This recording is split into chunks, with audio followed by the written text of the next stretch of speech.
So like that, and then each of these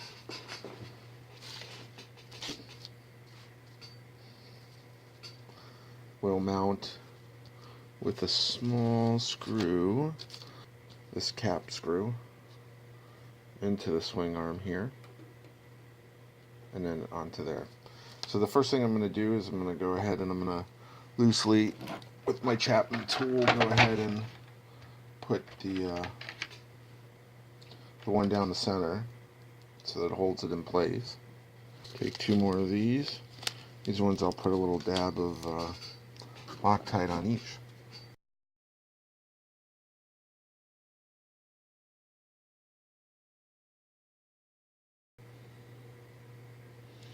And don't worry about it, you can tighten that down later. Right now I'm just trying to get it in there.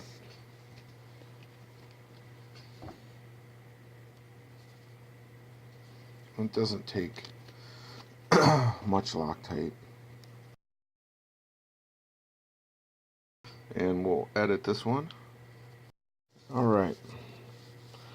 So, as you can see, the way it's got to go is these have got to hook to these steering horns, so they come up from the bottom, and then they thread directly into these pieces.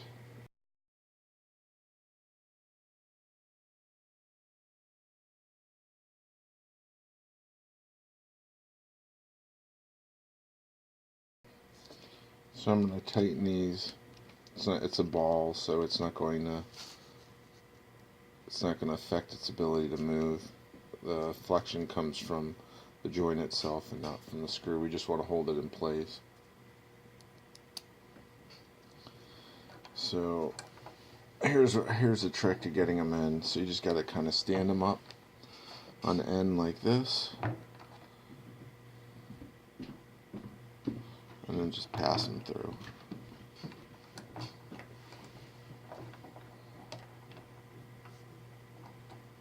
And then you just set it on the stem.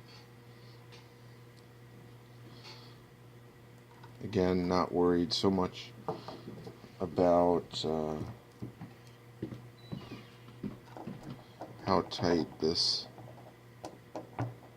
one through the bearing is, because it's really not gonna vibration could loosen it a bit, but these are fine threaded screws. I'm not really worried about as much as I am where it attaches to the hubs and the spindle.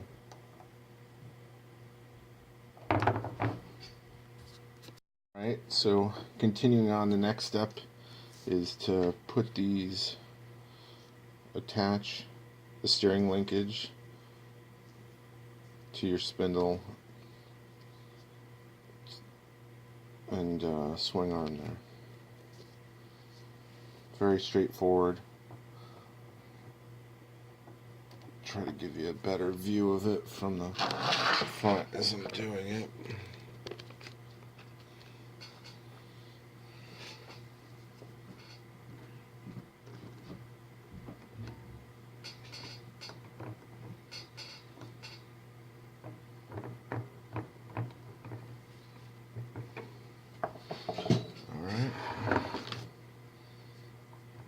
This one right there.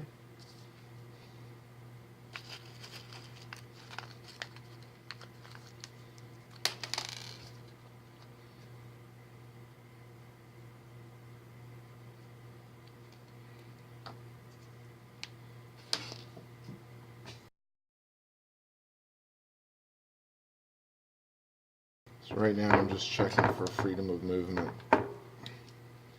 with this setup here, and as you can see, eventually these will all be linked together, and I kind of moved the suspension. It's not binding at all. I just it'll be interesting to see. It's going to take quite a lot of servo force, I think, to move all these. So this is the front one, and this is the one I got from Peter, which I'm not sure why it's a little bit tight. There we go.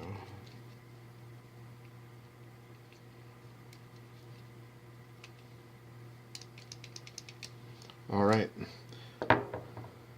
I'm not going to film putting in the other one because it's exactly the same as this. I'll just put it in and then we'll go on to the next step, which is attaching all these the steering horns together and hooking it to the servo.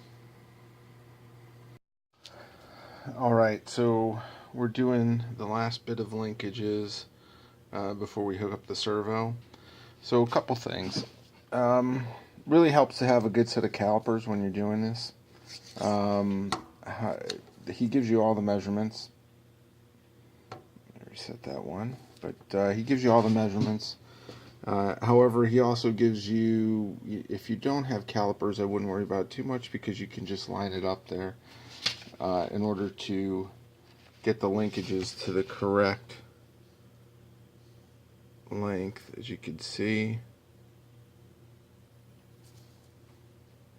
So as long as you can line it up, you're fine. However, there's one thing I want to point out. So when you look at this, look at that main, and this is the linkage that connects the horn in the back to the one in the front of the vehicle. So I have it lined up. Here's the front, here's the rear. So look at the silhouette on this piece of paper on the top right here. Notice straight arm, and down.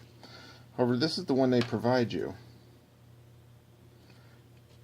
Looks like it's got a couple small extra bends in it. And when I tried to set it up, as it shows in steering on number 11 here, and I'll see if I can. You can kind of see it there. So the orientation is opposite here, but it shows it on the opposite side. However, they include this, and I remember seeing it when I first got it and I was looking through it.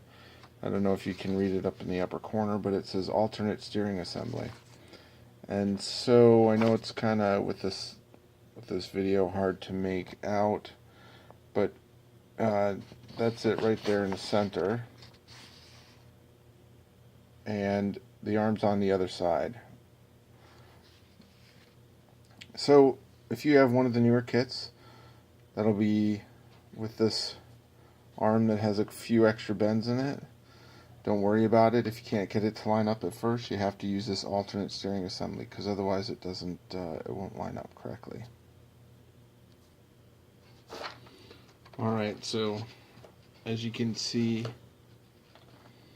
I am putting in that the largest of the steering arms. And this one, as you can see, goes around the transmission assembly. I already put one in on the bell crank there, and we'll put the other one in. Bell crank, steering horn. It's probably a bell crank. Is nothing cosmic. I'm not worried about Loctiting these screws in, mostly because I'm not going to be using this like I would a off-road vehicle. I will be driving off-road, but I'm not going to be subjecting it to high speeds or knocking it around a lot. So with these fine pitch screws, it's very unlikely that they're going to come out. So one thing I want to point out is that these two shafts right here, the two longer ones, they're slightly different, and that's in order to get your steering geometry correct. So the 32mm one goes up front, as you can see in these instructions here, and the 31.4 goes in the back. So just make sure you got that right and you don't reverse those two. Now the whole alternate steering, the other thing to point out is the one long versus the normal socket screws, which are like this. Everything else seems to hook with that socket, but you get one long one. Originally I thought it was in there incorrectly until I got to the diagram here, and both of them show how that's supposed to go in here. It's supposed to hook up to the servo, and since we're using the alternate, it goes to the back of the vehicle, and it's hard, I realize, to make it out, but it's right here. And so you need the longer one to go down through both of these arms into the horn. So we'll go ahead and do that one first. So according to this, the rear one is the 31.4. So we'll grab that, and then we'll grab the small one.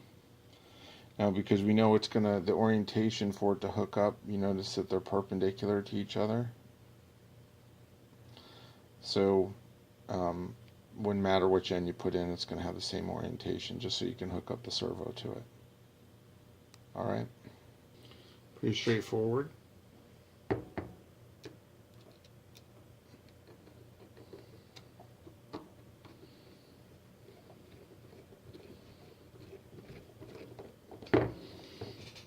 Go. I forgot to mention the dimensions I gave you there. These are inside the diameter between the two trunnions. That's how they're measuring it. So the in between the two trunnions there's 32.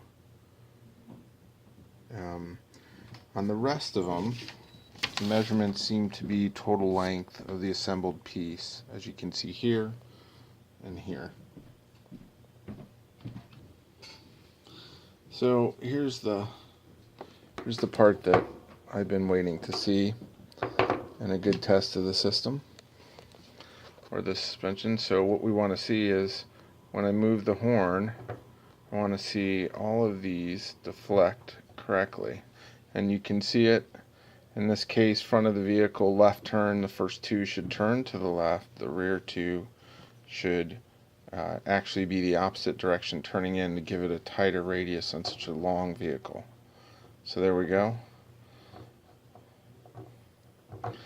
Probably going to have to go through this and loosen it up a little bit more, because boy, this is a lot more effort than I thought to turn this. And as you can see, I'm having a hard time holding the camera while I do it. So let me try it again.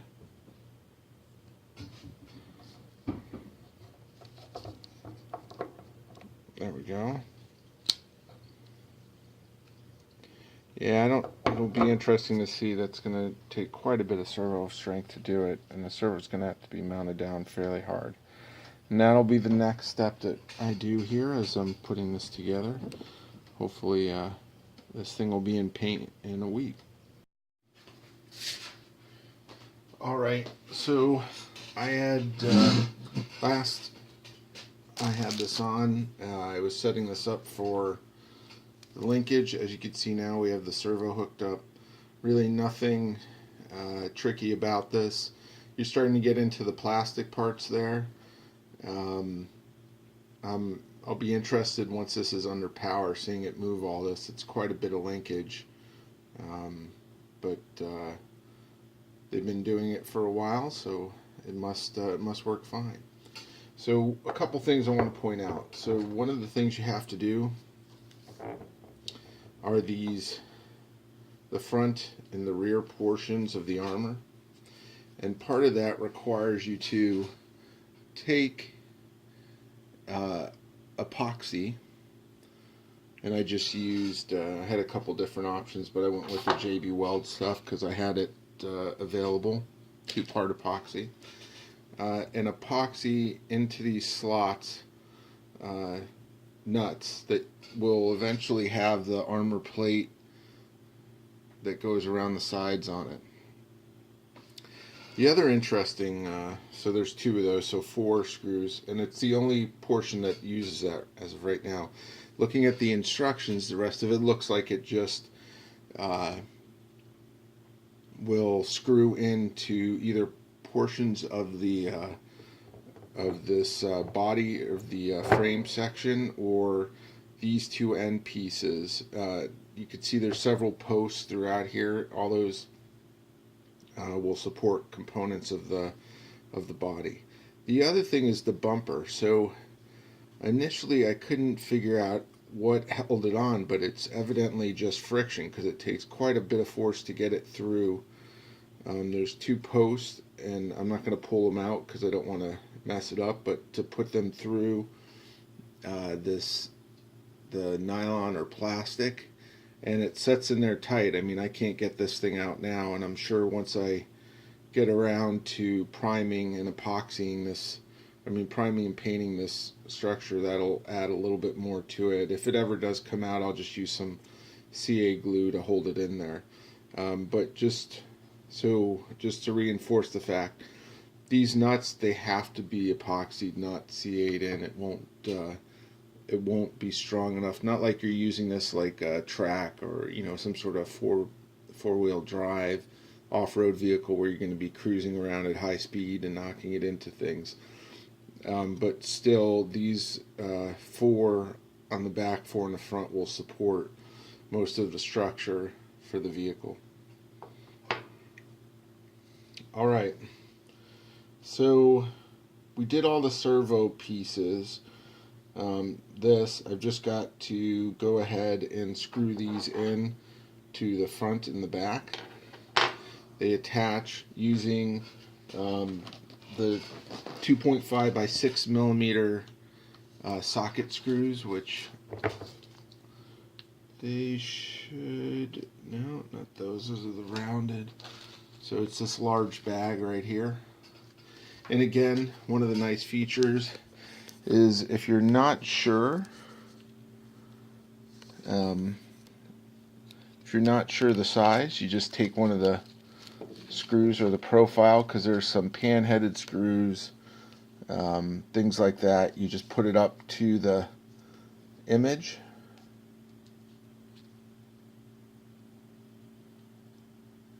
if I can get it to stay in place.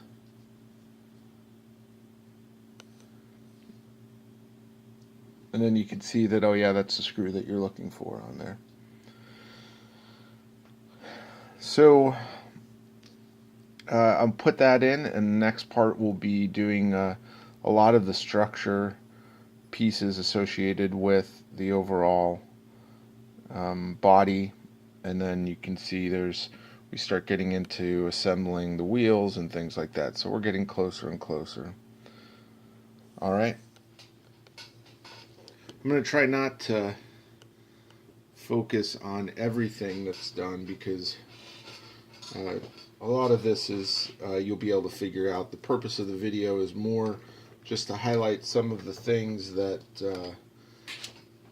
took me a little bit of time to figure out as I was putting this thing together.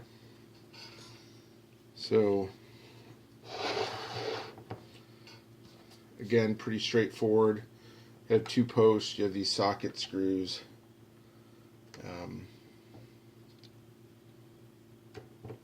I have to say that I am very impressed with the overall kit. I'm a big fan of engineering. The 234 vehicles, even the 231, which they're all based on. The technology back in the day that created this was pretty incredible. When you think about it, a lot of this vehicle, this suspension is still in use today, even in the U.S. military with the Striker type vehicles. An 8-wheel steering system, 8-wheel drive. It is actually it's pretty impressive overall, and that's what attracted me to this kit. Well, that's interesting. So it doesn't appear that you can tighten these down enough. So initially what I would think is I got the wrong screws. However, those are the smallest ones and those are the correct ones. So it looks like in order to hold it on there, we may have to get some very small washers to take up that space, because these are all the way down. If I tighten it much more than this, I'm worried about cracking the casting, because it definitely does not hold it. Okay, we'll come back to that. It's not that critical, and I should have some small washers from other projects. Let's hope the front, because it supports the weight of this metal bumper, is actually a little bit more solid. So, and as you can see, this is all starting to come together.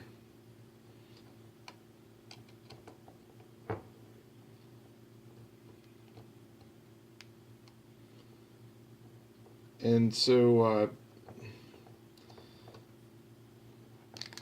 for anybody that's interested in the engineering side, there's several books as far as what went into these vehicles, and then how they,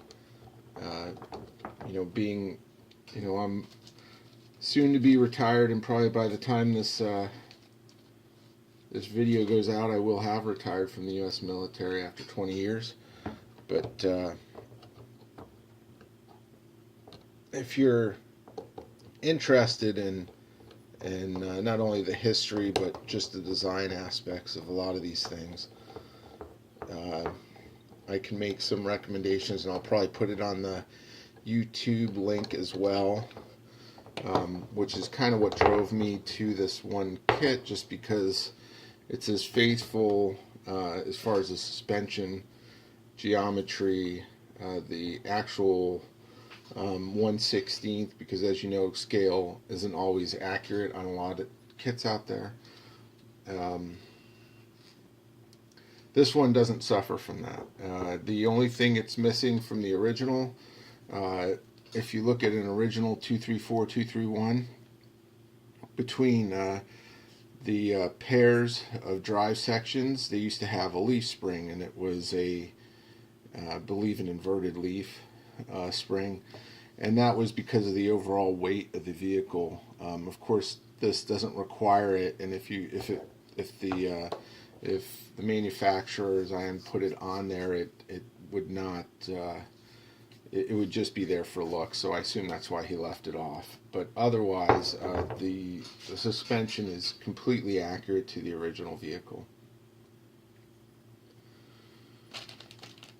Alright, so you can see those went on. Still have this issue with the rear ones not, as you can see, it doesn't even allow me to tighten it all the way down. So I'm going to go in my parts bin in my garage and try to find myself some really small washers that I can fit in here so that I can finish that part up. Alright, so we're getting into more and more of the plastic part. So there's a cradle that goes here and here. It's used for supporting the battery. Pretty straightforward. If this was one of the side skirts or something like that, or a lot of the other plastic parts, you see some wheel hubs in there, some of the detail pieces. Then I would go ahead and I'd use a file, and I'd file down the ends and do all that. But this is really all this is a battery support that goes in two places in front of the motor. So the motor will eventually go here. Of course, gearbox, that's the front, that's the back. Also, the small washers I use seem to work pretty well. So what I found was I had about two 6mm in diameter washers that worked really good with these the M4. There's 6mm, 2.5 by 6mm screws that hold this in, and now it's perfectly fine. So my recommendation design is unless I got a kit that had some issues with it, I would recommend to hold those pieces on Probably even the front, though the front doesn't seem to have the problem, or maybe it was just the casting on this one. Very minor issue, but you know, that's part of why this kit says on it that it's for an experienced modeler only, because they're not expecting to give you a kit that you can put together like you're putting together a Trax model, or even a plastic, you know, a plastic model kit. This is going to require a little bit of work on your part to get it perfect. All right. So, like I said, there's two of these, pretty straightforward. You just screw right into here. Again, using this massive bag of small screws. Put this all in there. We're starting to cover up some of the suspension. I could already see that I'll probably, if I have to make some tweaks to it as far as the geometry, which I will, because you know, at least running it through its, taking it and driving some of this suspension forward and back. I'm not sure the angles are correct, but what I want to do is get wheels, put all the bearings back in, and make sure that I've got it correct before I start messing with it, with the geometry. A lot of it should be 90% or better based on the measurements that are in here, so as long as you measure all of these trunnion pieces along with the arms, the steering is supposed to be fine. And you know, running it through its paces last night after I finished with that portion of it, it seemed like I was probably 90% or better. But just like any vehicle, you know, you're going to have to make some minor adjustments. All right.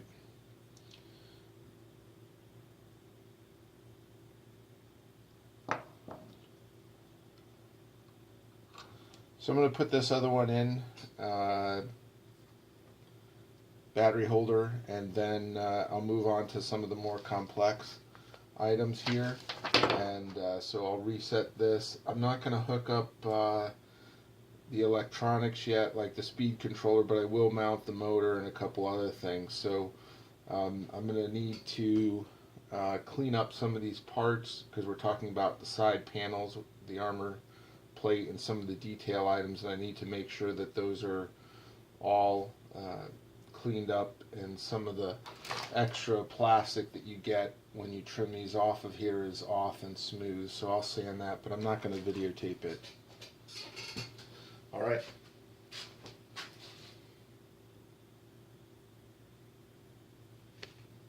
Alright, so one of the things I forgot was actually the side skirts on this vehicle are metal, which is pretty cool.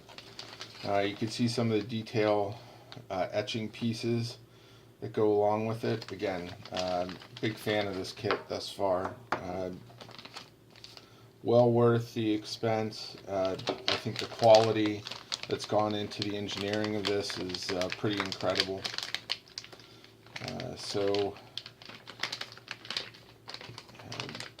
This should be pretty straightforward as far as mounting these.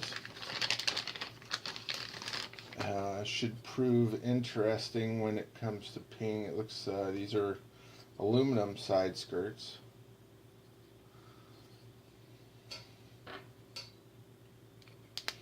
Just some small rubber bands attaching them together. Already pre-drilled.